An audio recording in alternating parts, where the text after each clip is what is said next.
20만 5천 개의 비트코인을 미국이 절대 팔지 않겠다.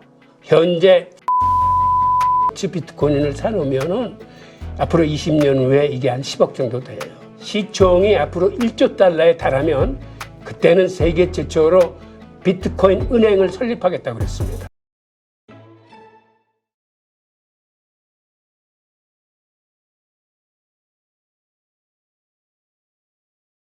네, 트럼프 당선 이후 암호화폐 시장이 아주 요동을 치고 있습니다. 가상자산에 투자하시는 분들은 지금 새로운 시대가 열렸다 이런 말씀들을 하시는데요. 이와 관련해서 오늘 좀 자세하게 말씀을 듣기 위해서 홍익희 교수님을 모셨습니다. 안녕하세요. 안녕하세요. 자, 지금 새로운 시대가 암호화폐에 열렸다 이런 말들을 하는데 왜 그런 이야기를 하는지 좀 설명을 해 주시죠. 그러시죠. 우선 가장 중요한 거는 미국이 여태까지는 암호화폐에 대해서 적대적 규제 일변도였어요. 네. 그런데 이제는 친암호화폐로 정책이 변화될 겁니다.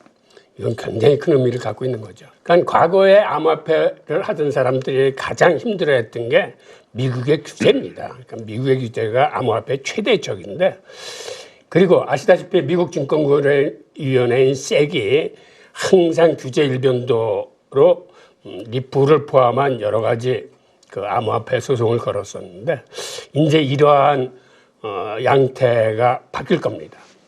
근데 과거 SEC이 그렇게 규제 일변도로 나왔던 거는 또 그나름대로의 그 배경이 있었어요. 왜 그러냐면 여태까지는 암호화폐가 달러에 대한 위협이 될 수 있다. 이거를 애초에 싹을 잘라야 된다라는 게 사실은 미국 관가나 그 월스트리트의 기본 인식이었어요.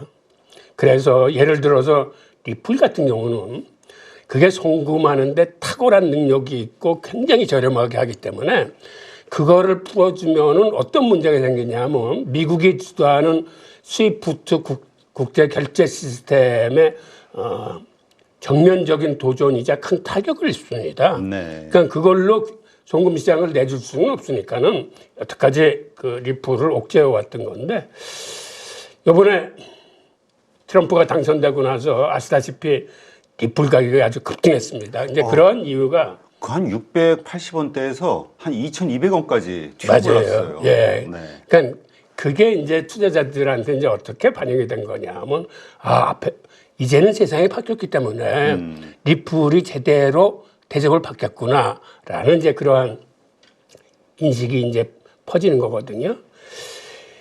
그리고 트럼프가 들어서서 미국의 행정부만 이렇게 바뀌는 게 아니고, 미국은 이번 선거에서 그 양원 선거도 같이 했는데 입법부도 지금 바뀌었습니다. 무슨 얘기냐 하면 친암호화폐 의회가 탄생을 했어요. 이번에 하원 435명을 뽑았는데 그중에서 친암호화폐 의원 숫자가 247명, 반암호화폐 숫자는 113명으로 압도적으로 2배 이상 친암호화폐 의원들이 많습니다. 아, 그래요? 예, 그러니까 이제는 예전에는 규제 일변도의 법이 발의되고 제정됐었는데 앞으로는 오히려 의회에서도 지원 정책 위주로 법이 발의되고 아마 제정될 겁니다. 상원도 마찬가지로 이번에 상원은 한 번 선거할 때 4분의 1씩 갈거든요. 그래서 100명 중에 25명이 이번에 선출됐는데 여기서도 친암호화폐 의원이 15명, 반암호화폐 의원이 10명으로 이제는 친암호화폐 의원 숫자가 훨씬 더 많아지고 있습니다. 그러다 보니까 공화당은 예전서부터 친암호화폐 정당이었지만 민주당조차도 지금 이 그림에서 보시는 것처럼 과반수 이상이 친암호화폐 의원들로 선회를 하면서 민주당 역시 친암호화폐로 지금 바뀌고 있는 중입니다. 그래서 양당 공이 친암호화폐 정당이기 때문에 앞으로는 규제보다는 지원 쪽으로 의회도 힘을 모을 것 같습니다. 그렇다면 과거 트럼프는 암호화폐는 미국의 적이라고 그랬던 사람이에요. 일기 때만 해도. 그런데 이 양반이 지금은 미국이 암호화폐 수도가 되게 하겠다. 라고 얘기할 정도로 완전히 태도가 바뀌었습니다. 그렇다면 트럼프가 왜 이렇게 태도의 전환을 했을까요? 우선 회자되는 얘기로는 그 아들과 그다음에 주변 선거 캠프에 있었던 주변 인사들이 진언을 했다고 그래요. 또 하나는 유세 초반 전에 민주당 출신의 무소속으로 나온 로버트 케네디 후보가 암호화폐에 대해서 굉장히 진취적인 그 공약들을 쏟아냈습니다.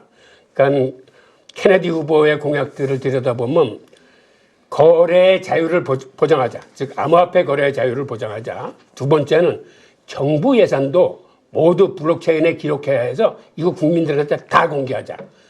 세 번째는 비트코인을 거래 통화로 만들어서 쓰자라는 이런 파격적인 제안을 했는데 트럼프가 사실은 이 공약을 흡수했어요. 그다음엔 무엇보다도 트럼프를 바꾸게 한 거는 트럼프는 사실은 약삭빠른 장사꾼이자 촉이 빠른 정치가입니다. 이게 표심에 직결되어 있습니다. 이게 무슨 얘기냐면 지난해에 미국의 암호화폐 투자자들이 굉장히 늘어났어요.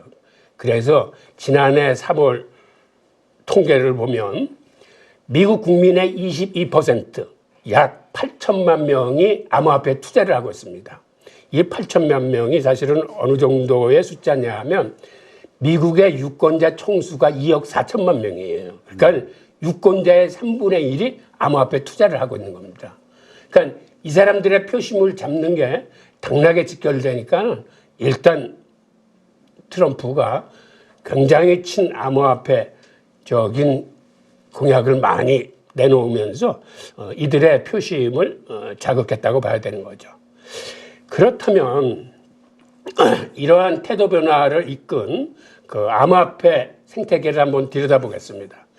지금 여기 그래프에서 보시는 것처럼 2020년 7월서부터 꾸준히 상승해가지고 지난해 4월 달에 수치가 22%에 도달했습니다. 그리고 이로 인해서 대통령 대선뿐만 아니라 국회의원 총선에서도 의원들도 그 당락에 이게 직결된다는 걸 알고 많은 의원들이 친암호화폐로 이제 선회를 한 거예요.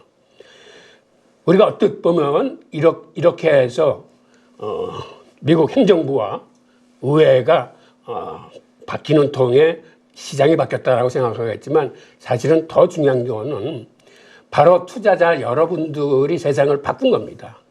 즉 이렇게 비트코인 생태계가 튼튼하고 커지니까 이제는 정치가들이 투자자들의 표심을 읽어야 되고 그리고 이제는 정치가가 누가 됐든 그리고 그 국회의원 선거조차도 이렇게 생태계가 튼튼해져서 투자자의 힘으로 지금 가상자산 세상을 이제 바꾸고 있는 겁니다. 자, 그 다음에 미국이 어느 정도로 지금 암호화폐에 심취해 있냐 하면 투자자 수도 늘어났지만 거래량도 지금 이 그래프에서 보시는 것처럼 미국의 거래량이 다른 나라에 비해서 압도적으로 많습니다. 전 세계 거래량의 20% 이상을 미국이 차지하고 있는데 과거에는 사실은 중국이 이렇게 거래량이 제일 많았어요. 그런데 중국은 2021년서부터 이러한 비트코인을 이용해서 후보들이 자본 유출을 한다라고 판단을 해서 채굴은 물론이고 암호화폐 사업 전체를 금지시켰습니다. 그러다 보니까 이 최대 거래국으로서 미국이 그때부터 굉장히 부상하기 시작한 거예요. 그래서 지금은 어떤 양상을 보이고 있냐면 중국은 오히려 금 매집으로 선회를 했습니다. 그러니까 중국이 이렇게 바뀐 이유는 중국이 부동산 경기나 주식시장이 워낙 안 좋다 보니까 부호들이 그들의 재산을 굴릴 방법이 사실은 금이나 비트코인 뿐이 없는데 비트코인을 정부에서 금지를 시키니까 그들이 금 매집 쪽으로 돌아섰을 뿐만 아니라 중국의 인민은행도 그들이 외환 보유고에 미국 국채 대신에 금을 담기 시작했습니다. 그래서 중국은 금 매집으로 돌아선 반면 오히려 미국은 이제는 비트코인 매집으로 선회를 해서 중국의 금과 미국의 비트코인이 지금 대결하는 이런 양상을 보이고 있습니다. 자, 그렇다면 앞으로 암호화폐 시장에 어떠한 큰 변화가 일어나고 있을까요? 그거를 살펴보겠습니다. 이게 생각보다 굉장히 중요한 내용입니다. 무슨 얘기냐면 여태까지 암호화폐 시장은 개인 주도 시장이었습니다. 기관들이 들어올 수 없는 환경이었어요. 왜 그러냐면 기관들이 비트코인을 사면 어떤 문제에 봉착하냐면 우선 세금 처리를 명확히 할 수가 없어요. 두 번째는 회계 규정상 이걸 어떻게 잡아야 될지가 불명확했습니다. 게다가 비트코인을 사면 그거를 어떻게 보관해야 될지도 문제였어요. 이거를 기관이 갖고 있어야 되는 건지 수탁기관에 맡겨야 되는 건지 등등의 문제가 있었는데 이 세 가지 문제를 일거에 해결해 준 게 올 초에 나온 바로 비트코인 ETF입니다. 그래서 이제는 비트코인 ETF를 통해서 기관들이 얼마든지 이 비트코인에 간접 투자를 할 수 있는 길이 열려가지고 이제는 기관들이 굉장히 많이 들어오고 있습니다. 그런데 기관들의 특성을 살피면 어떤 게 있냐면 기관들은 거시경제 흐름에 맞서지 않는다. 그들은 항상 큰 투자를 할 때 거시경제 흐름을 쫓아서 합니다. 예를 들어서 경기 침체가 들이닥칠 것 같다, 뭔가 이자가 올라갈 것 같다라는 이러한 거시경제 역풍이 예상되면 그들은 그렇게 쉽게 움직이지 않아요. 또 하나, 정부에 맞서지 않는다는 게 그들의 철칙입니다. 예전에 정부에 맞섰다가 호되게 당한 사례들이 많기 때문에 기관 투자자들은 정부의 정책에 맞서지 않는데 이제 과거에는 암호화폐의 정부가 규제적이고 적대적이었는데 그게 친암호화폐 쪽으로 바뀌기 때문에 그 문제만큼에 있어서는 이제 기관 투자들이 안심하고 이 시장에 투자를 할 수 있는 그런 환경이 조성됐습니다. 그래서 비트코인 ETF가 나왔을 때 1분기에 미국의 기관 투자자들이 어느 정도 비트코인 ETF를 담았냐 하면 한 944개사인가가 그들이 포트폴리오에 비트코인 ETF를 담았어요. 900여 개가 넘는 기관들이 매입을 했기 때문에 이게 굉장히 큰 숫자처럼 보이지만 사실은 이게 큰 숫자가 아닙니다. 왜 그러냐면 미국에는 기관 투자자 수가 10,000개가 넘어요. 그러다 보니까 이거는 미국 전체 기관 투자자 수의 9% 정도뿐이 안 돼. 그리고 또한 대형 금융기관들은 아직까지는 이 매입 행렬에 참가하지 않고 있습니다. 그런데 앞으로는 대형 투자기관들도 비트코인을 매집하게 될 거예요. 자, 그 다음에 이렇게 아까 말씀드렸듯이 기관 투자자들이 이제 마음 놓고 들어올 수 있는 게 비트코인 ETF가 나왔고 미국 정부가 친암호화폐로 돌아섰기 때문이라고 말씀드렸는데 이번에 그 체이널리시스라는 보고서에 어떤 게 발표됐냐 하면 북미에서 발생한 가장 자산 거래의 약 70%가 100만 달러를 초과하는 투자였다라고 밝혔어요. 즉 이 얘기는 뭐냐면 이제는 개인들이 주도하는 장세가 아니고 100만 달러 이상이면 이건 개인들의 거래라고 보기 힘들고 이거를 기관들의 거래라고 추정할 수 있습니다. 그러니까 거래량의 70%가 이제는 기관들이 거래하고 있는 겁니다. 그러니까 1사분기만 해도 940여 개사가 진입했을 적에는 당시 추정되기로 기관들의 거래 비중이 70%고 개인들의 거래 비중이 30%라고 여겼었는데 지금 거래되는 걸 보니까 이제는 역전됐어요. 개인들의 거래량이 30%고 기관들의 거래량이 70%로 이제는 압도적으로 기관들의 거래가 많은 그러한 기관 주도 장세로 변하고 있습니다. 그 다음에 두 번째로 중요한 게 기업의 재무 전략으로 비트코인을 사내 유보금의 일환으로 사들이기 시작했습니다. 아시다시피 2020년 중반 이후에 마이크로 스트래티지 회사가 그들의 주가 상승률을 위해서 비트코인을 재무 전략 자산으로 사들이기 시작했는데, 사들이고 나서 마이크로 스트래티지의 주가가 어느 정도 오르는지 아십니까? 예를 들어서 비트코인이 100% 올랐을 적에 마이크로 스트래티지의 주가는 그것의 3,600%, 즉 비트코인보다 3.6배나 더 많이 올랐습니다. 그리고 최근에 일본의 메타플라넷이라는 회사도 마이크로 스트래티지를 쫓아서 그들의 자산에 비트코인을 담기 시작했는데, 이 회사는 최근 6개월 사이에 자그마치 1200%가 급등했어요. 그러니까 마이크로 스트래티지는 4년 동안에 1620% 올랐는데, 일본의 메타플래닛은 6개월 사이에, 반년 사이에 1200%가 급등을 했습니다. 그러다 보니까 이제는 많은 기업들이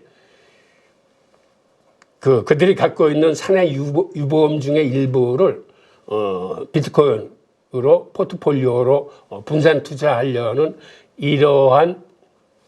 그러한 기운들이 보입니다.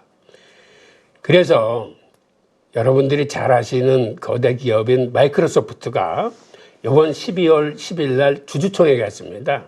그 안건 중에 하나가 마이크로소프트사의 지금 현금 자산이 760억 달러인데 그 중에 일부를 비트코인으로 바꿔놓자라는 게 안건 중에 하나예요. 그래서 그날 표대결이 있는데 마이크로소프트 측의 의견은 이겁니다. 그들도 이거를 연구를 해봤는데 아직까지는 비트코인이 위험자산이기 때문에 좀 위험할 수 있다. 그래서 오히려 주주들한테 이번 안건에 반대표를 좀 던져달라고 의견을 제시했습니다. 반면에 이거를 닮음으로써 주가가 더 올라갈 수 있다고 믿는 주주들은 무슨 소리냐. 이번에 이 표결에 찬성표를 많이 던져가지고 마이크로소프트도 비트코인을 담자. 그래서 찬성 쪽에서 마이크 세일러를 초청했어요. 표결 전에 와서 3분 스피치를 해달라. 마이크 세일러가 누구냐면 바로 마이크로 스트래티지의 CEO입니다. 그래서 마이크 세일러도 흔쾌히 이 스피치에 응하기로 했습니다. 그래서 만약 12월 10일에 우리가 표결 진행상을 봐야 되겠지만 여기서 이게 찬성표를 얻어서 MS조차 이제는 비트코인을 사게 되면 이 파급력은 굉장히 클 겁니다. 그래서 여러분들도 12월 10일에 이 결과에 주목해 주시기 바라고요. 그 다음에 또 하나 중요한 거는 12월 15일 날 시행되는 새로운 재무회계 기준이 바뀌었습니다. 무슨 얘기냐면 예전에는 기업들이 설사 비트코인을 산다고 그래도 이거를 산 가격에 장부에 적어놔야 되는 건지 아니면 이거를 매도해서 손실이 확정되고 났을 때 그거를 반영해야 되는 건지 아니면 이거를 판다라고 가정한 날 그날의 실제 가치를 반영해야 되는 건지 이게 사실은 확실치 않았었는데 이번에 12월 15일 날 바뀌는 재무회계 규정에 의하면 공정가치는 측정일의 시장 가격을 인정해 주기로 했습니다. 그래서 이제는 기업의 회계가 확실해졌고 이제 투명해졌어요. 그러다 보니까 이제는 기업들이 쉽게 비트코인을 자산에 담을 수 있게 됐습니다.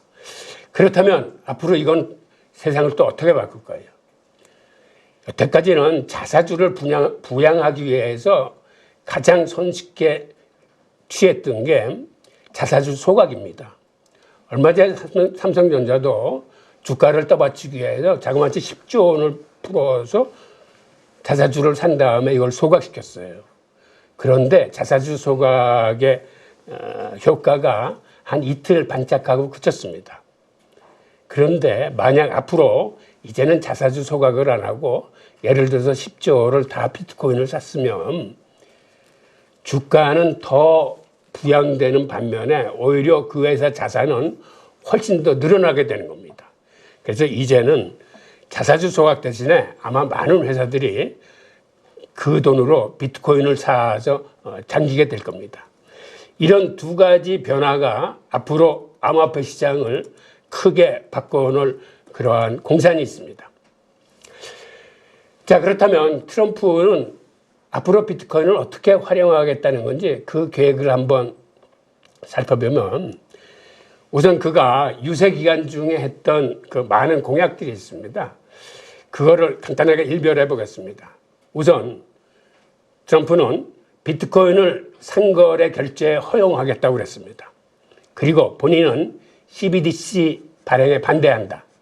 즉 CBDC라는 건 지금 중국을 포함한 많은 중앙은행들이 준비하고 이미 시행하고 있는 국가들이 있지만 이거는 기본적으로 추적 가능 화폐입니다. 그러니까 정부가 마음 먹으면 그 사람이 이 돈을 어떻게 썼는지를 다 추적할 수 있어요. 그러다 보니까 미국과 같이 개인의 프라이버시를 중시하는 나라에서는 아마 국민들의 정서상 이거를 반대할 공산이 큽니다. 그래서 트럼프도 본인도 CBDC 발행에 반대하겠다고 얘기했는데 CBDC 발행이 반대되면 어떤 일이 생기냐면 앞으로는 중국을 비롯한 다른 나라들의 CBDC하고 미국의 디지털 화폐가 경쟁하게 될 텐데 이때 사용될 수 있는 디지털 화폐가 달러하고 연동된 스테이블 코인입니다. 그러니까 달러하고 연동된 스테이블 코인이 CBDC하고 경쟁하게 되면 오히려 달러는 디지털 화폐 세상이 돼도 더 큰 그 범위를 확장할 수 있는 그런 호재에 속하는데 이렇게 스테이블 코인이 활성화된다는 얘기는 암호화폐 시장 전체가 활성화된다는 얘기나 마찬가지입니다. 왜 그러냐 하면 스테이블 코인이 암호화폐의 기축통화의 노릇을 하기 때문입니다. 그렇게 되면 암호화폐 가격이 많이 오르게 될 겁니다. 그 다음에 트럼프는 또 어떤 얘기를 했냐면 미국을 암호화폐 개발과 채굴의 중심국으로 만들겠다고 그랬어요. 여태까지는 채굴이 전기를 많이 쓰기 때문에 규제해야 될 그런 산업이었는데 이제는 비트코인을 채굴하기 위한 전기를 오히려 정부가 적극적으로 지원해 주겠다는 그런 얘기입니다. 그 다음에 여태까지 암호화폐 시장을 규제해왔던 미국 증권거래위원장의 친암호화폐 인사를 발탁할 가능성이 커졌습니다. 그리고 지금 현재 미국이 보유하고 있는 20만 5천 개의 비트코인을 미국이 절대 팔지 않겠다라고 얘기했고 더 나아가서는 비트코인을 미국의 전략 자산으로 준비를 해두겠다라고 해서 그 루미스 상원의원 같은 사람은 100만 개 정도의 비트코인을 전략 비축하는 그 법안을 발의를 했습니다. 그리고 아시다시피 이번에 당선된 J.D. 벤스 부통령도 이 양반이 굉장히 친암호화폐 인사입니다. 여태까지 게리 겐슬러 정책에 대해서 굉장히 비판해왔던 사람이기 때문에 대통령과 더불어 부통령이 둘이 아마 이제 궁짝이 잘 맞을 거예요. 그 다음에 트럼프는 또 어떤 얘기를 했냐면 암호화폐 지원 자문단을 구성하겠다고 그랬는데 실제로 며칠 전에 미국 뉴스에서 백악관의 암호화폐를 담당할 직위를 신설하겠다라는 그러한 뉴스가 나왔습니다.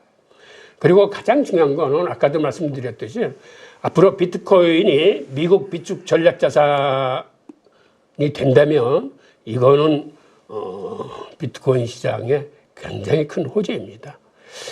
우리가 트럼프 공약이 이게 제대로 실행될 수 있을지 그 실천 여부를 주시해서 보아야 될 이유입니다. 그리고 트럼프 2기가 자산시장 등에 미칠 영향을 보면은 트럼프 2기의 주요 키워드는 4개입니다. 하나는 감세, 고관세, 고물가, 그 다음에 마가로 대표되는 제조업의 부활입니다. 그런데 이 모두가 트럼프 플레이션이라는 단어로 회자되듯이 근본적으로 고금리 기조를 유지하게 됩니다. 왜 그러냐면 감세를 하게 되면 그만큼 세금을 덜 걷는 대신에 미국 국채를 더 발행해야 되는데 그렇게 되면 국채 공급이 많아져서 국채 가격이 하락하게 됩니다. 그 얘기는 바로 시중금리가 올라간다는 얘기예요. 이렇게 시중금리가 올라가면 달러는 강세를 띨 수뿐이 없습니다. 누구나 이자를 많이 주는 나라의 통화를 선호하기 때문에 그렇게 되면 이제 강달러 기조가 앞으로 이어지는 건데 이런 고금리 기조, 강달러 기조는 사실은 자산시장 전체에 이제 먹구름을 뒤르게 됩니다. 그리고 경쟁국들의 환율을 치솟게 만들어요. 그럼 경쟁국들도 궁극적으로는 자국 통화 방어를 위해서 외환 보유고에 갖고 있던 미국채를 팔아서 달러를 마련한 다음에 자국 통화를 사들여야 됩니다. 이거는 또 미국 국채 시장의 공급 물량이 많아져서 국채 가격을 더 떨어뜨리고 금리를 올리는 이런 악순환 고리에 빠지게 되는 거죠. 이렇게 또 고금리가 되면은 부동산 경기에도 악영향을 미칩니다. 미국 부동산뿐만 아니라 우리 한국 부동산에도 마찬가지 영향을 끼칩니다. 왜 그러냐 하면 미국의 10년물 국채하고 우리나라 10년물 국채는 같이 연동돼 있어요. 그래서 미국에서 시중금리가 오른다는 얘기는 우리나라 시중금리도 오르게 되고 이거는 부동산 주택담보대출 금리를 올림으로써 굉장히 직격탄이 될 겁니다.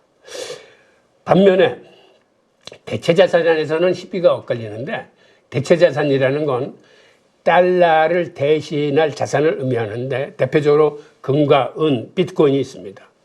트럼프가 당선되는 날 금과 은은 급격하게 가격이 떨어졌습니다. 왜 그러냐면 금과 은은 갖고 있어도 이자가 붙지 않기 때문에 금리가 올라가는 거는 이 자산시장에는 악재예요. 최근 며칠 동안은 지금 다시 반등을 하고 있지만 궁극적으로 금리가 올라가면 이 시장은 크게 힘을 쓰지 못합니다. 반면에 비트코인은 아시다시피 트럼프 당선 이후에 굉장한 속도로 지금 상승세를 보이고 있습니다. 자, 이렇게 앞으로 트럼프 2기에는 암호화폐 시장에 큰 변화가 있는데 다시 한번 간단히 정리하자면 첫째, 기관 주도 장세에서 개인 주도 장세에서 기관 주도 장세로 변한다. 그리고 이제는 기업이 회계 규정도 바뀌었기 때문에 이 비트코인을 회사의 비축자산으로 포트폴리오에 담으려는 기업들의 숫자가 굉장히 늘어날 거다. 그 다음에 미국 행정부와 의회가 친암호화폐로 돌았기 때문에 앞으로는 친암호화폐적인 정책이 많이 발휘되고 세계 각국은 미국의 영향을 받지 않을 수뿐이 없기 때문에 암호화폐 시장으로서는 새로운 시대가 열렸다고 그들이 보여집니다. 네, 그렇군요. 저는 눈이 확 좀 뜨여진 것이 중국은 이제 금을 매집을 하고 이제 미국이 비트코인을 매집하기 시작했다. 이 부분이 상당히 좀 상징적 의미가 있어 보이는데 마침 이번에 모든 돈의 미래 비트코인 책을 쓰셨네요. 예. 나오자마자 뭐 베스트셀러 되셨다고 축하드리는데, 네, 하여튼 비트코인은 어느 때보다도 치솟을 것이다. 도널드 트럼프가 한 이야기, 앞으로의 이 비트코인 미래 어떻게 될 것인가, 트럼프 정권 하에서 어떤 움직임을 보이게 될 것인가, 네, 계속해서 우리가 좀 주목을 해야 될 것 같습니다. 네, 자, 비트코인. 정말 요즘 보니까 열풍이 불고 있고 계속 올라가고 있고 뭔가 해볼까 이런 생각하시는 분들이 느는 것 같아요. 근데 문제는 참 많이 올랐다는 거. 괜히 또 이것도 지금 고점에 들어가가지고 밀리는 거 아닐까. 하여튼 이 투자와 관련해서 어떻게 해야 될지 되게 헷갈려 하시는 분들이 많거든요. 어떻게 투자하는 것이 좋을지 그 전략에 대해서도 한번 좀 설명을 해 주시죠. 예, 그러시죠. 최근에 투자자 여러분들한테 도움이 될 만한 중요한 지표가 새로 생겼습니다. 이게 무슨 말씀이냐면 지난 11월 20일 오래되지도 않았어요. 미국에서 비트코인 현물 ETF의 옵션 거래가 시작됐습니다. 이 옵션 거래라는 건 사실은 개인들이 하기에는 이게 위험한 거래예요.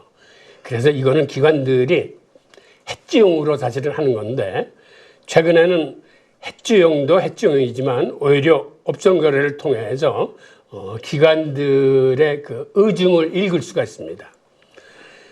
이번에 옵션 거래를 한 며칠 동안의 거래를 보면 아주 폭발적으로 기관들이 이 옵션 거래에 많이 참여를 했는데, 이때 콜 옵션에 베팅한 기관들의 비중이 82%예요. 풋 옵션은 18%뿐이 팔리지 않았습니다. 즉, 이 얘기는 뭐냐면 기관들이 앞으로 비트코인 장세를 굉장히 긍정적으로 보고 있다는 거예요.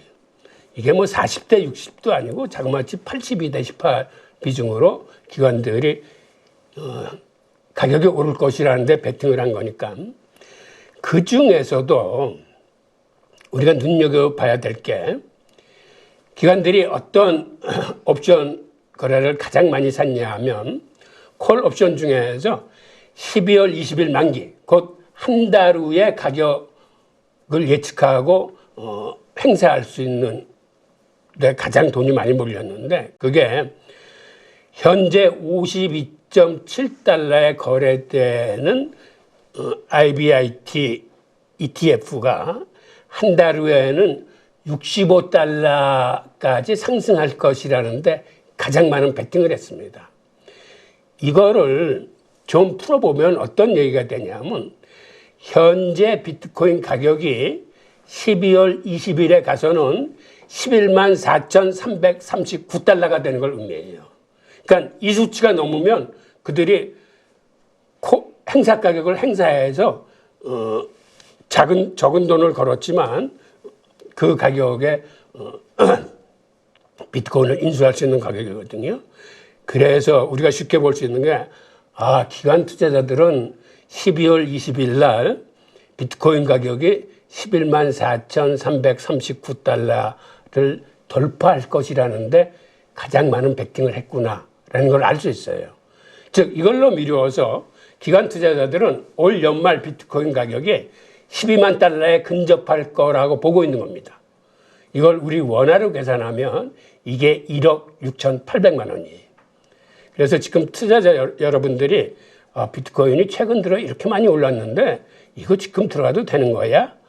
라는 걸 기관들의 이러한 예측이 하나의 중요한 판단의 토대가 될 겁니다. 그 다음에 비트코인 투자를 하고 싶은데 어떤 전략이 가장 추천할 만냐 하는 이러한 질문들이 많으신데, 사실 비트코인은 가격을 보고 투자하는 대상이 아닙니다. 이건 사실 어떤 의미에서 주식으로 치면 가치 투자 종목이에요. 그러니까 비트코인은 확신이 없으면 사실은 투자하지 말아야 돼요. 왜 그러냐면 주식처럼 이거를 샀다 말았다 반복하면 이거는 크게 승산이 없습니다. 그런 부분들은 사실은 하지 않는 게 더 나을 수 있어요. 그래서 우리가 확신을 갖기 위해서는 공부를 해야 됩니다. 그러니까 여러 좋은 책들을 많이 읽고 비트코인의 철학과 사상이 무엇인지, 비트코인의 진정한 가치는 무엇인지 해서 이게 가치가 있구나라고 동의한다면 그때는 가치 투자한다는 생각으로 이거를 장기 적립 투자로 사는 거를 추천드립니다. 그러니까 매월 혹은 매주, 또 어떤 분들은 매일 일정한 분량을 사들입니다. 그리고 그들은 이거를 어느 시점에 팔아야 되겠다라고 딱 정하는 게 아니라 이거를 계속 끌고 와요.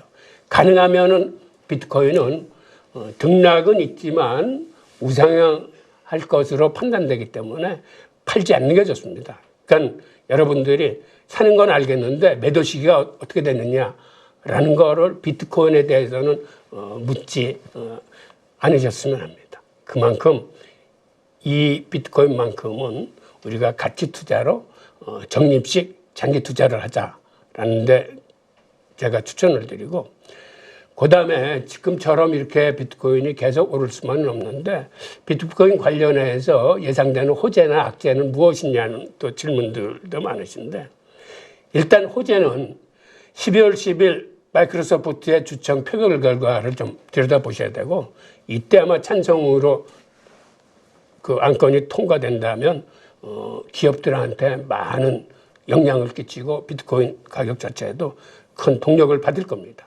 그리고 또 하나는 앞으로 대형 금융기관들, 대형 투자회사들이 이 시장에 진입하는지를 좀 눈여겨보셔야 될 겁니다. 그리고 가장 중요한 거는 미국이 트럼프의 공약대로 정말 비트코인을 미국의 전략 비축 자산으로 삼을 것인지, 그러한 지금 발의된 안건이 의회를 통과할 것인지 등을 좀 눈여겨보시면 되고, 이런 것들이 비트코인 가격에 직결되어 있습니다. 우리가 또 예상할 수 있는 악재는 이런 거 있어요. 지금 시장이 트럼프 때문에 이렇게 살아나가고 있으니까 만약에 트럼프가 또 암살이라도 당하면 이 시장 다시 꼬꾸라지는 거 아니냐라고 생각하실 텐데, 만약 그렇게 되면 시장은 꼬꾸라질 겁니다. 하지만 그게 계속 꼬꾸라지는 게 아니라 그러다가 어느 정도 시간이 들어오면 다시 회복하는 탄력성을 보일 겁니다. 그리고 기본적으로 자산시장의 악재는 고금리 기조입니다. 비트코인도 이거는 피해갈 수 없어요. 즉 거시경제 흐름에는 당연할 장사가 없기 때문에 고금리 기조가 생각보다 심각해진다라고 그러면 비트코인 시장에도 악영향을 받을 겁니다. 그 다음에 여러분들이 아시겠지만 경기 침체나 이런 것도 큰 악재가 될 수 있겠죠.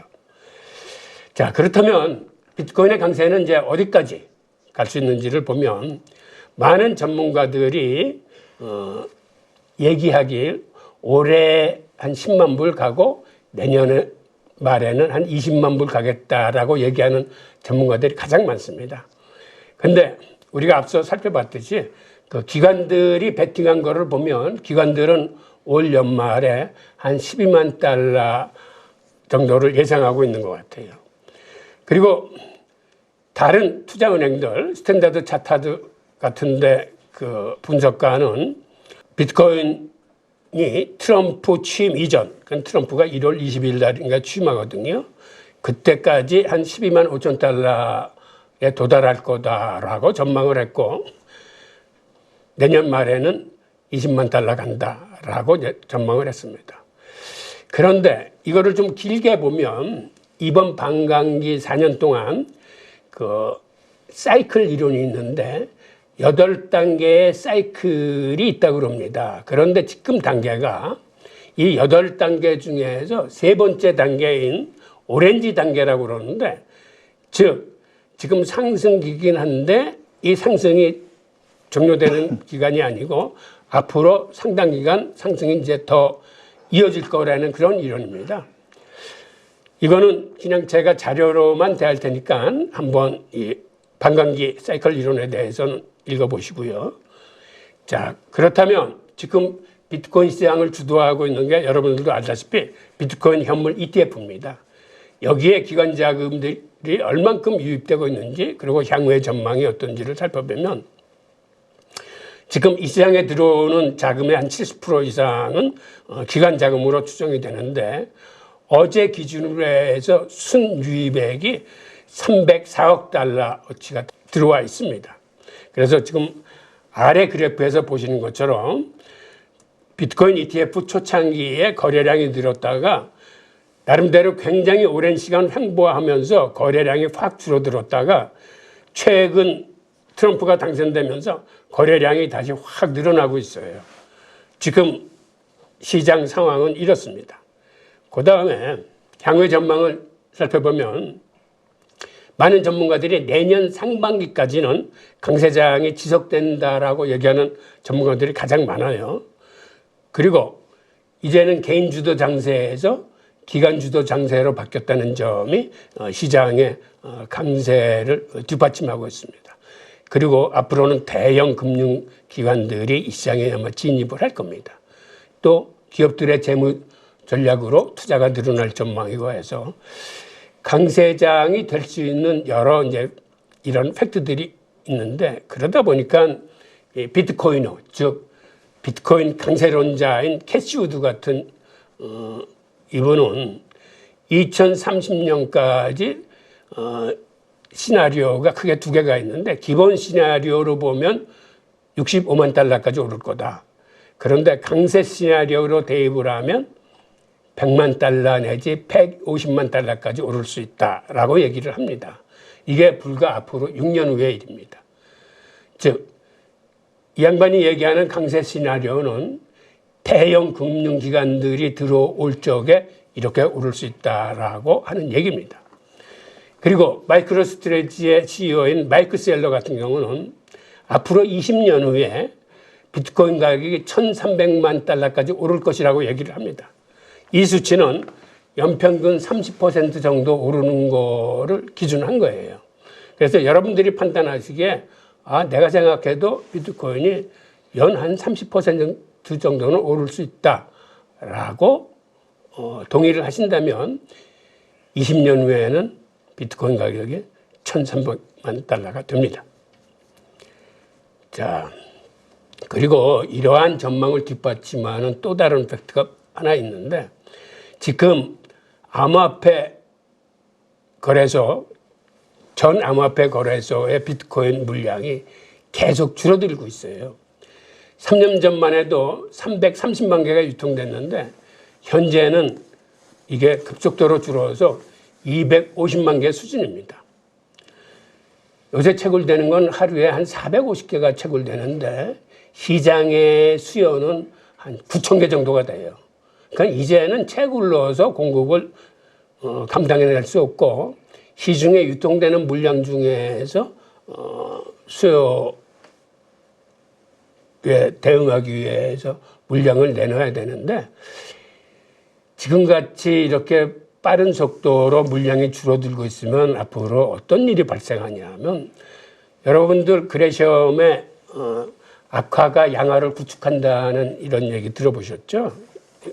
그런데 즉 비트코인이 다른 통화에 비해서 지금 엄청나게 빠른 속도로 가격이 올라가고 있기 때문에 어떤 의미에서 이거는 양화입니다.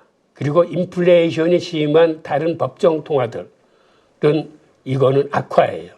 그러니까 오히려 시장에 인플레이션이 심한 통화는 거래량이 많은데 갖고 있으면은 가격이 올라가는 비트코인은 즉 장롱 속으로 퇴장하게 돼요. 그래서 앞으로는 비트코인의 퇴장이 가속화될 가능성이 있습니다. 즉 이게 생각보다는 장기적으로 비트코인 가격을 크게 끌어올릴 수 있는 그러한 팩트입니다. 아시다시피 비트코인의 총 발행 개수는 2,100만 개로 확정되어 있습니다. 그런데 이미 95%는 채굴이 끝났어요. 앞으로 채굴을 해야 될 물량은 5%뿐이 안 남아 있습니다. 그런데 이미 채굴되고 나서도 그중 400만 개는 유실된 걸로 추정되고 있습니다.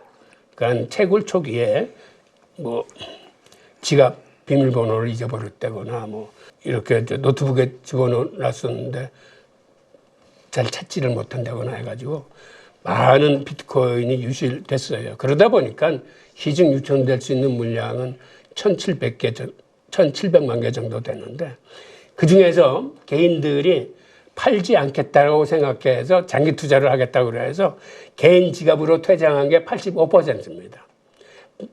곧 거래소에 나와서 유통되는 물량은 15%뿐이 없는데 그나마 이것도 지금 계속 줄어들고 있어요.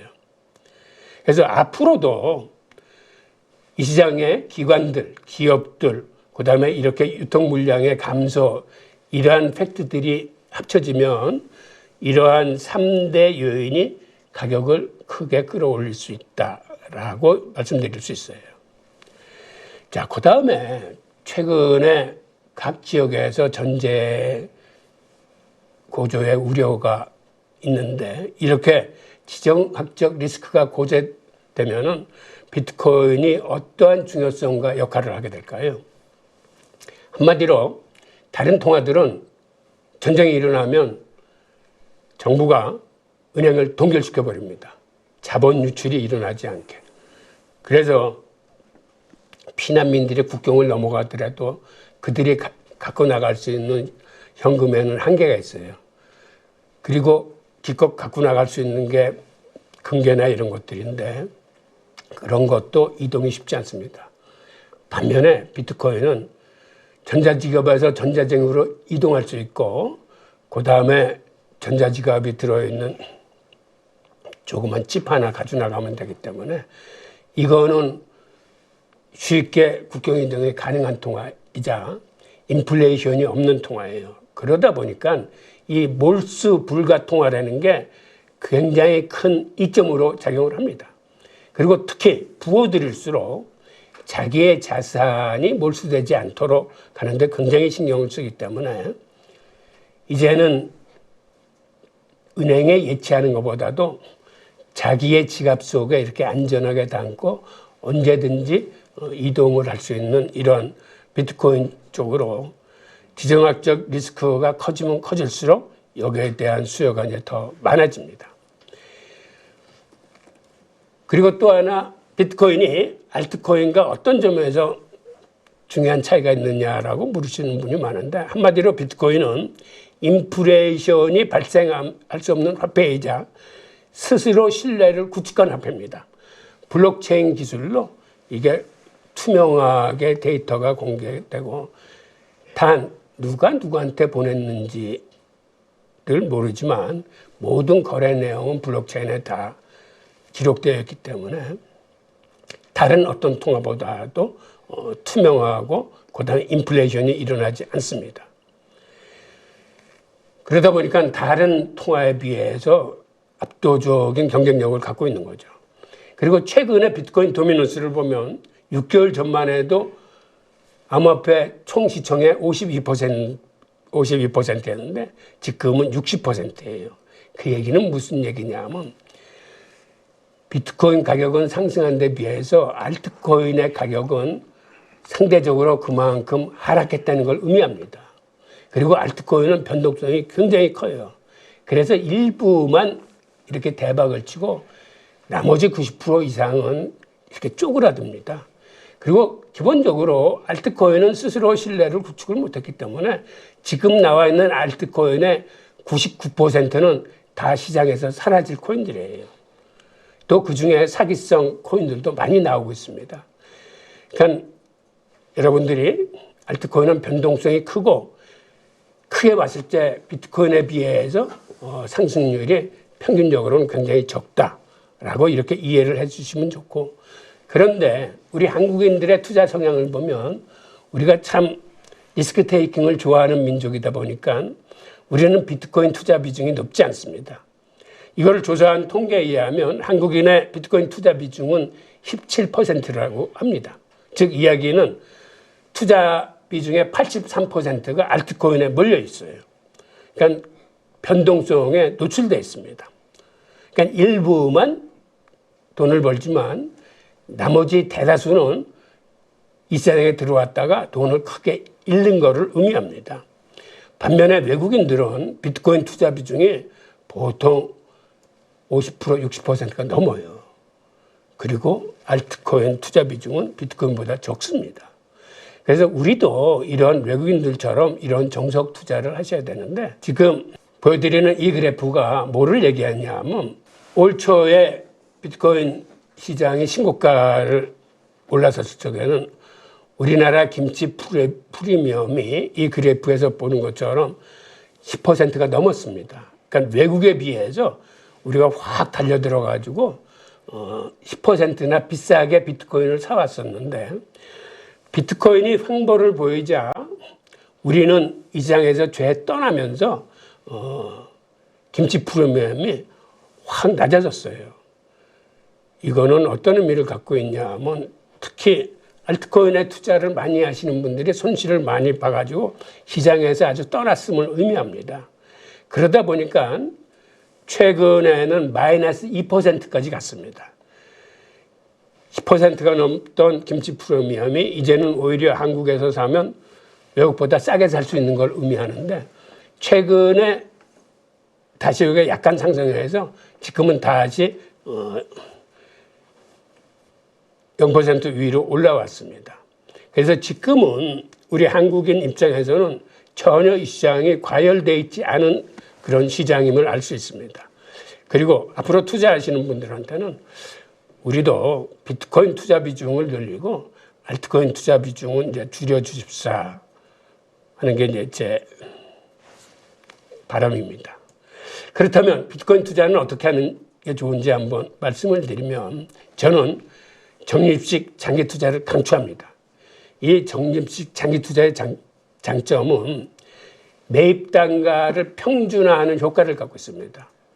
그러니까 오히려 가격이 떨어졌을 적에 수량을 더 늘릴 수 있고 이렇게 꾸준히 적립식으로 사다 보면 상승과 하락을 반복하겠지만 궁극적으로는 비트코인 가격이 우상을 하면서 오히려 가격이 떨어졌을 적에 같은 돈으로 더 많이 살 수 있기 때문에 이럴 때 공포감에 휩싸이지 않고 꾸준히 살 수 있게 되는 거고 또 이렇게 시간을 분산하기 때문에 이게 분산 투자 효과도 있습니다. 또 심리적 부담이 덜합니다. 즉 포머와 포드에 시달리지 않아요. 우리가 비트코인 가격이 막 올라가면 이거 나만 소외되는 게 아닌가 해서 비싼 가격에 매입을 하게 되고 그다음에 가격이 떨어지면 앞으로 얼마나 더 떨어질지 몰라서 공포감에 손절을 치면서 시장에서 빠져나가는데 이 장기 적립식 투자는 이러한 심리적 부담을 갖지 않고 꾸준하게 적금 들듯이 계속 사갈 수 있기 때문에 심리적 부담이 훨씬 덜합니다. 그리고 나중에 결과를 들여다보면 이렇게 해서 목돈을 만들 수도 있고 어떤 변동성의 위험으로부터 여러분들을 이제 보호할 수 있는 게 장기 투자의 이제 장점입니다. 그렇다면 우리가 나중에 노후 대축을 위해서 지금 어느 정도의 비트코인을 사두면 될까요? 라는 질문도 있는데 이거는 우리가 노후 자금으로 한 10억 원 정도가 필요하다고 생각했을 적에 이 비트코이너인 마이크 세일러의 전망치를 보면 그가 20년 후에 1,300만 달러를 돌파한다고 그랬죠. 그래서 한 연 30% 정도 오를 거라고 전망을 했는데 이게 우리 하나로 치면 자그마치 182억 원이나 되는 금액이거든요. 그래서 현재 770만 원어치 비트코인을 사놓으면은 앞으로 20년 후에 이게 한 10억 정도 돼요. 그러니까 이거 참고하시기 바라고요. 물론 마이크 셀러는 강세론자니까 어느 정도 가감해서 들으셔야 될 거예요. 근데 여러분들이 판단하시기에 앞으로 연간 30%? 그거는 나름대로 일리가 있는데? 라고 판단하시면 지금 770만 원어치만 사두면 노후 대책이 되실 겁니다. 네, 알겠습니다. 자, 그런데 앞으로 이 반감기 때 이 상승기가 끝나고 나면 또 과거 한 80%까지도 하락했었다 이런 이야기 하시는 분들이 있어요. 그래서 그래 굳이 살 거면 그때 가서 사지 생각할 수도 있는데 이와 관련해서 어떻게 설명해 주실 수 있을까요? 예. 한번 보죠. 어느 자산이든지 항상 올라가기만 하는 자산은 없습니다. 보통 20-30% 정도는 조정을 받아요. 사실 이 정도의 조정은 어떤 의미에서는 건강한 조정이라고 생각하시고 이거는 언제든지 이렇게 빠질 수가 있습니다. 그런데 옛날에는 사실 80%, 90% 빠졌던 무시무시한 조정들이 생각보다 많았습니다. 그런데 앞으로도 이러한 조정이 올까요?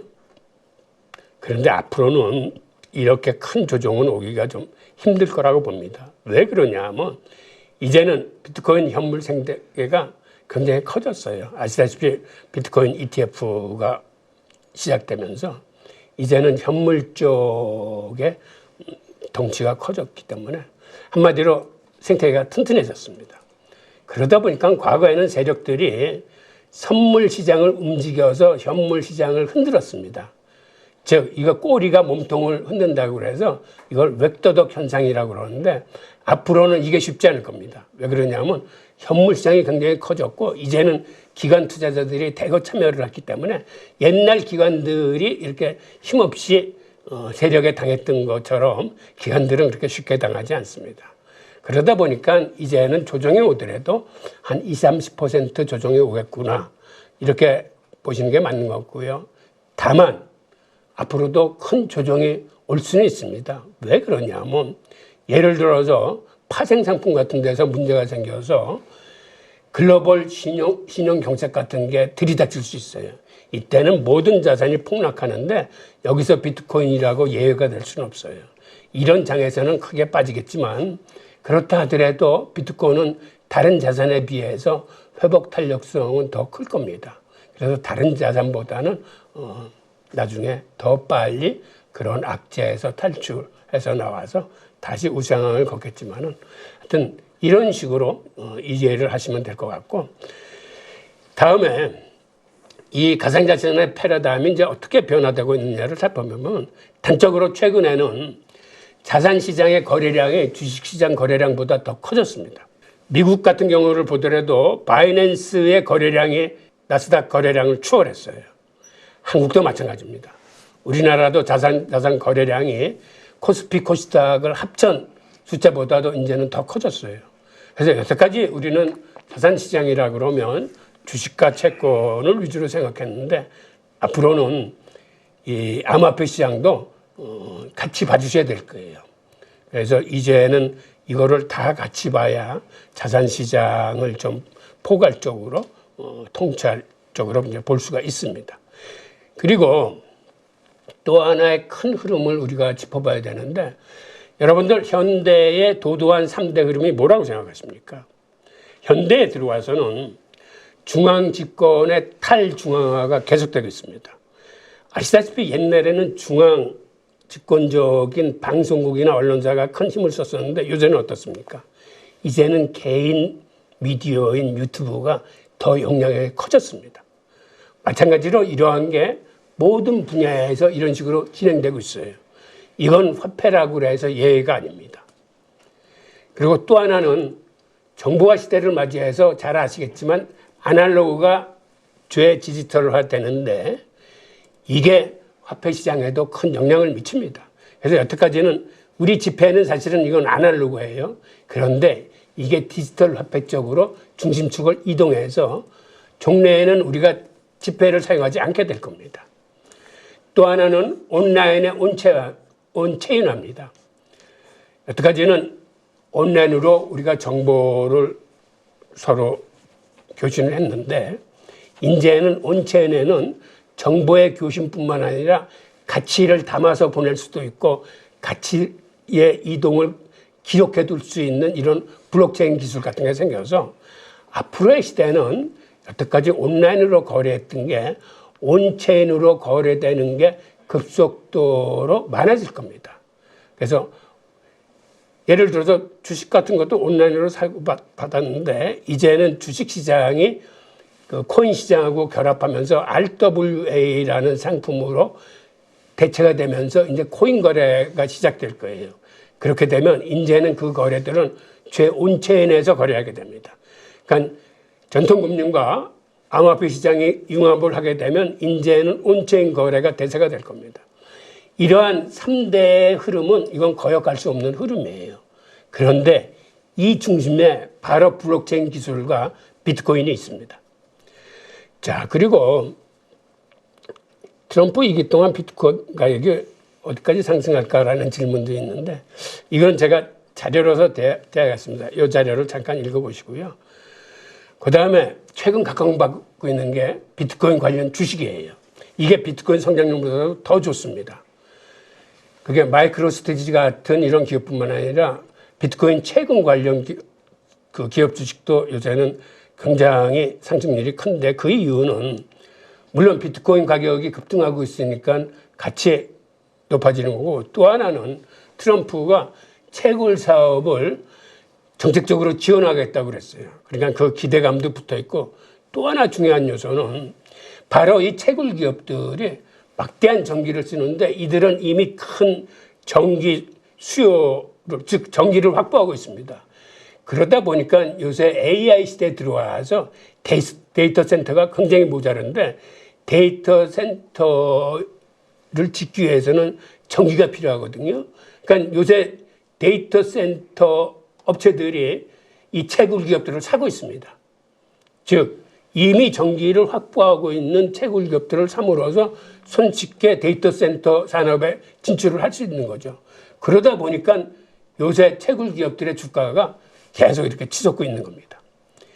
그리고 마이크로스트레티지의 수익률을 보면 비트코인 수익의 3.6배라고 그랬는데 지금 이 그래프를 보시면 지난 4년 동안 S&P 500의 수익률은 73%였습니다. 반면에 주식시장을 선도하는 빅테크 기업 수익률은 243%예요.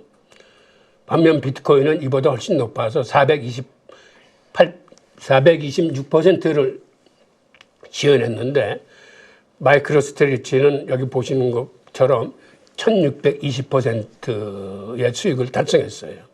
그리고 현재 그 마이크로스트레치가 갖고 있는 비트코인 개수는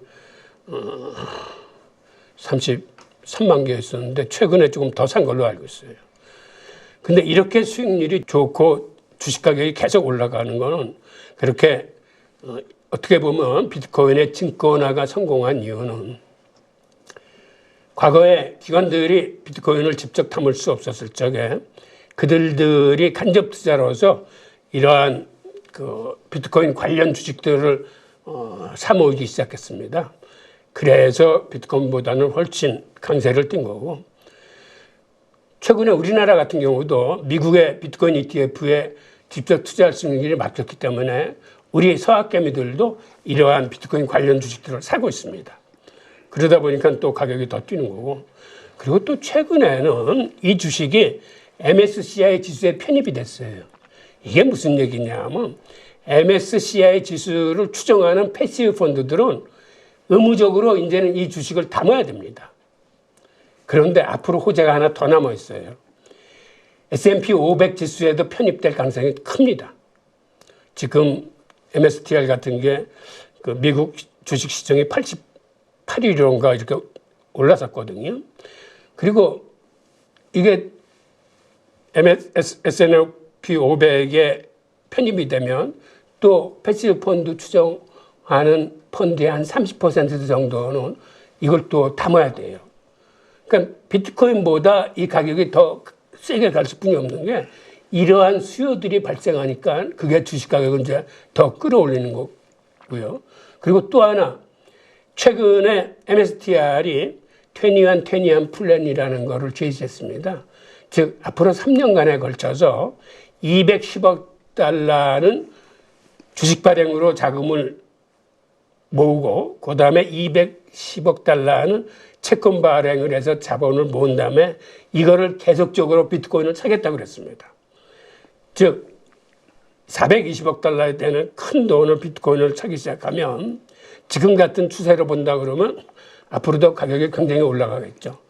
그리고 마지막 비전을 제시한 게, 그래서 시총이 앞으로 1조 달러에 달하면 그때는 세계 최초로 비트코인 은행을 설립하겠다고 그랬습니다. 즉 비트코인 은행을 설립하겠다는 얘기는 근본적으로 은행의 본질은 예대마진 사업인데 본인이 갖고 있는, 여태까지는 보유만 해도 이렇게 올랐는데 앞으로는 그 비트코인을 활용해서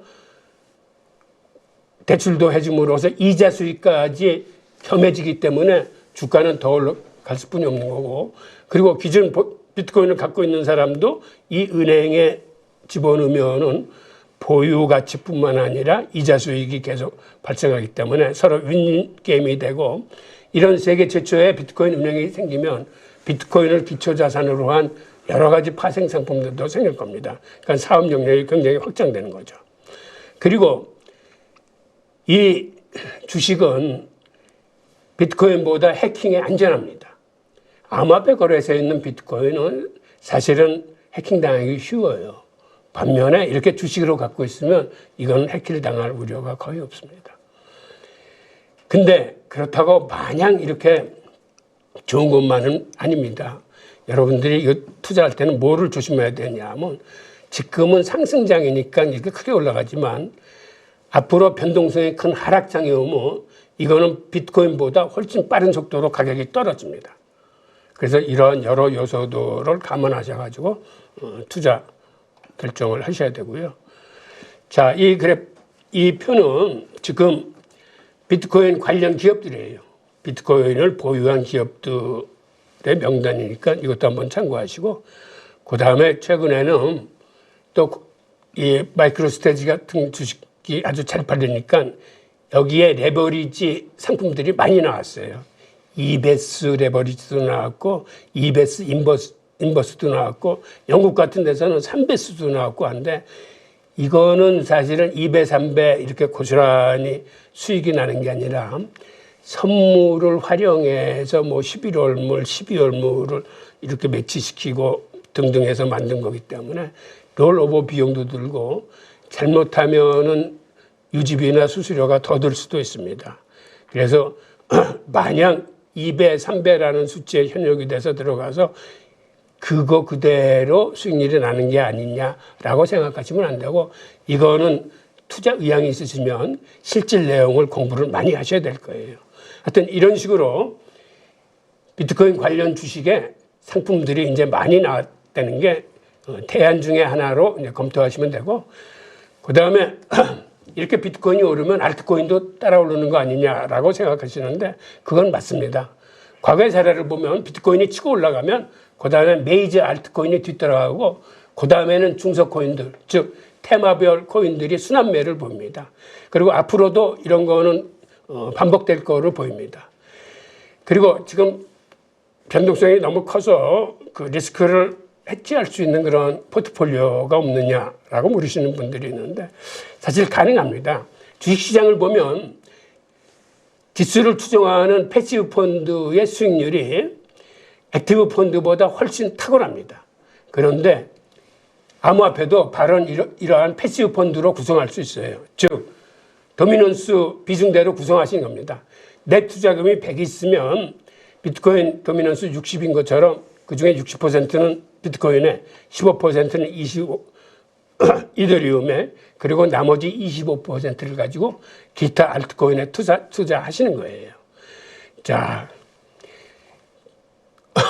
마지막에 제 신간 소개를 좀 하면 제 신간은 한마디로 비트코인 확신범들을 만들기 위해서 쓴 책입니다.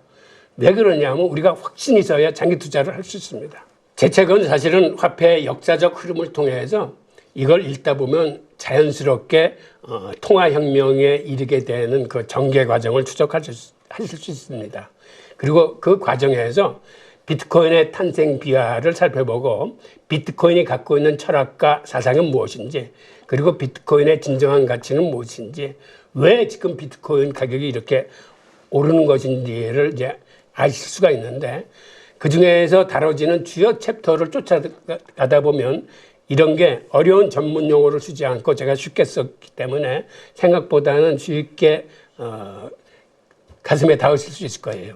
우선 주요 챕터를 보면 우리는 왜 인플레이션을 두려워해야 하는지 그리고 경제학자들은 왜 그렇게 세계화폐를 염원했는지 그리고 달러라는 신용화폐는 어떻게 탄생되고 이게 소득 불평등 심화와 부의 편중은 어떻게 가속화시켰는지 이러한 환경 속에서 비트코인이 탄생한 시대적 배경은 뭐고 비트코인이 갖고 있는 철학, 사상 이런 것들을 이렇게 쫓아가다 보면 자연스럽게 여러분의 그 논리적 사고 과정을 통해서 그 어떤 혼란스러움이 거치면서 비트코인이 이해되실 수 있을 거예요. 그리고 지금 비트코인이 통화혁명의 주역으로 나타날 수 있는지를 보기 위해서 앞으로 통화생에는 달러를 비롯한 이런 법정 통화와 각국 중앙은행들이 발행하는 CBDC와 달러와 연동된 스테이블 코인과 그리고 비트코인 간에 치열하게 경쟁하는 그러한 시대가 될 겁니다.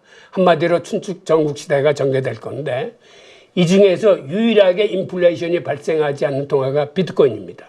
그러니까 다른 통화 대비 가치 저장 수단으로서 탁월한 그런 역량을 갖고 있는 거죠. 그리고 다른 통화들은 국경 간 이동이 자유스럽지 못한데 이 비트코인은 그쪽에서 자유스럽다는 것과 또 앞으로는 메타버스 등 가상 생태계가 굉장히 커지고 그 안에서 경제 활동이 크게 일어날 겁니다. 그런데 이런 비트코인이나 스테이블 코인은 이런 메타버스 세계에서도 그 중심 통화가 될 겁니다. 그리고 현재 통화혁명이 일어나고 있느냐라고 이제 물으시는 분들이 있는데 이 책의 8장을 들여다보면 지금 허물어지는 달러 아성을 보며 통화혁명의 전개 과정을 썼는데 하나가 미국이 자초한 탈달러화 현상과 다기화되고 있는 국제 통화 결제 시스템이에요. 그리고 신냉전 시대를 맞춰서 브릭스를 중심으로 한 축과 제3세계와 또 미국이나 서구를 중심하는 사이에 그 통화 전쟁이 일어나고 있습니다. 아시다시피 브릭스 같은 나라는 이제는 달러를 쓰지 않고 자국 통화들로 무역 거래를 하겠다라고 나서고 있고, 중국 같은 경우를 들여다봐도 이미 CIPS라는 위안화 결제 시스템을 통해서 무역액의 절반 이상, 자본 거래의 절반 이상이 이제는 위안화를 쓰고 있습니다. 그러니까 중국은 달러보다는 이제 위안화가 훨씬 더 비중이 커졌어요. 그래서 우리가 스위프트 기준으로 통화들의 비중을 보시면 안 돼요. 스위프트 기준에서는 위안화가 한 4%뿐이 안 되지만 세계 최대의 무역국인 중국의 입장에서 보면 이미 그들은 위안화로 더 많은 거래를 하고 있습니다. 그리고 미국의 재정 정책이 이제는 더 이상 지속 가능한 수준이 아니에요. 무슨 얘기냐면 지난해 미국은 이자로 지급하는 돈이 1조 달러가 넘었습니다. 이 얘기는 미국 예산의 5분의 1 이상이 이제는 이자로 지급되는 돈이고 세수의 25% 이상이 이자와 원리금을 상환해야 되는 돈입니다. 그러다 보니까 설사 미국이 이제는 재정을 더 늘리지 않더라도 이게 눈덩이 효과를 가져와서 앞으로는 이자 부담으로 인해서 미국의 정부 부채는 계속 늘어날 수뿐이 없어요. 마치 눈덩이가 굴러가면서 커지듯이. 그래서 지금 미국의 재정은 굉장히 위험한 수위에 와 있는데, 불행하게도 앞으로 들어설 정권들도 그렇다고 미국의 정부 부채를 감소시키지 않을 겁니다. 트럼프만 봐도 이미 감세 정책을 쓰면서 정부 부채를 크게 늘리는 방향으로 나가기 때문에 이런 부분도 통화혁명의 한 과정에서 일어나고 있고, 그리고 앞으로는 기축통화가 분권화되고 통화 종류가 다양화될 겁니다. 하여튼 이러한 과정을 거쳐서 이미 춘추 전국시대로 들어서서 통화의 혁명이 일어나고 있고, 그 최종 승자는 어떤 통화가 되는지 여러분들이 판단해 보시기 바랍니다. 네, 알겠습니다. 네, 이제까지 홍익희 교수님 함께 했고요. 좋은 인사이트 고맙습니다. 예, 감사합니다.